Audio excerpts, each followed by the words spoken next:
আসসালামু আলাইকুম। ভুল থেকেই শিক্ষা নিতে হবে। এটা সবসময় প্রযোজ্য। ঠিক আমাদের ক্ষেত্রেও এমন একটি ঘটনা ঘটছে। ভিডিওটি আপনারা দেখতেছেন এখানে একটি ফিলেক-বি বকনা। এর বয়স প্রায় ২১ মাস। তো ২১ মাসে এটা এখনো হিটে আসে নাই। বড় একটা চিন্তার বিষয়। তো খোঁজ খবর নিয়ে দেখলাম যাদের ২১ মাস বা আরো ২ মাস প্লাস মাইনাস আছে, অধিকাংশই হিটে চলে আসছে এবং বাচ্চাও চলে আসছে পেটে। তাহলে আমরা কেন পিছিয়ে ছিলাম? আমাদের কি ভুল ছিল? তো যতটুকু খুঁজে পেলাম সেটা হচ্ছে আমাদের খাবারের বিষয়টা আর ওই চিকিৎসার বিষয়টা আমাদের ভুল ছিল। ভুল বলতে আমরা ওকে খাবারের মানটা একটু বেশি দিয়ে ফেলছিলাম। খাবারের পরিমাণটা, দানাদার খাবার, এবং ওকে ঠিকমতো আমরা কৃমিনাশক দিতে পারিনি প্রায় ৭ থেকে ৮ মাসের মতো। অর্থাৎ শেষের দিকে এসে ২ বার কৃমিনাশক আমরা ঠিকমতো দিতে পারিনি। এটাই একটা ভুল।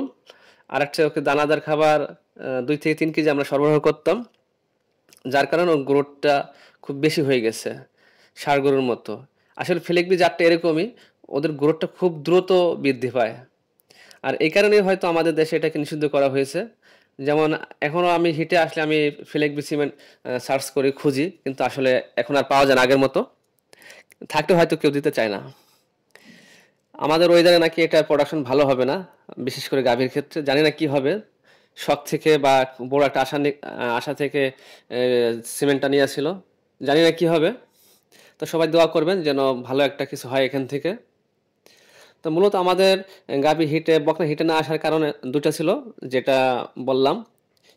সময় মতো কীটনাশক না দেওয়া এবং ওকে পরিমাণের চাইতে বেশি, পরিমাণ বলতে কি আসলে ওর বয়স অনুযায়ী খাবারটা একবারে যে খুব বেশি দিচ্ছি তা না, কিন্তু ওদের গ্রোথটা আসলে বেশি হয়। আমরা পর্যাপ্ত পরিমাণে ঘাসের সাথে সাথে দানাদারটাও দিয়েছি। যাই হোক, এখন ওটা কমাই দিয়েছি, কীটনাশকও দিয়েছি এবং ১ কেজি ভুসি দেই ২ বেলাতে, মিক্সার ভুসি। তো ভুল ত্রুটি হলে সবাই কমেন্টের মাধ্যমে জানাবেন এবং আমাদের সঙ্গেই থাকবেন চ্যানেলটি সাবস্ক্রাইব করে। সবাই ভালো থাকবেন। আসসালামু আলাইকুম ওয়া রাহমাতুল্লাহ।